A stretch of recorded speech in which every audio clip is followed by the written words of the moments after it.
बिस्मिल्लाहिर्रहमानिर्रहीम। खाना पीना। ताज़ा फल खाओ, खुश्क फल खाओ, सब्जियां खाओ, गोश्त खाओ, अंडा खाओ, दूध पियो, कम मसाले वाले सीधे सादे खाने खाओ, दही, घी और मस्का खाओ,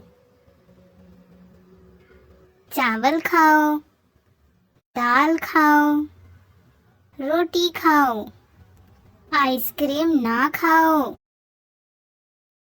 जंक फूड ना खाओ,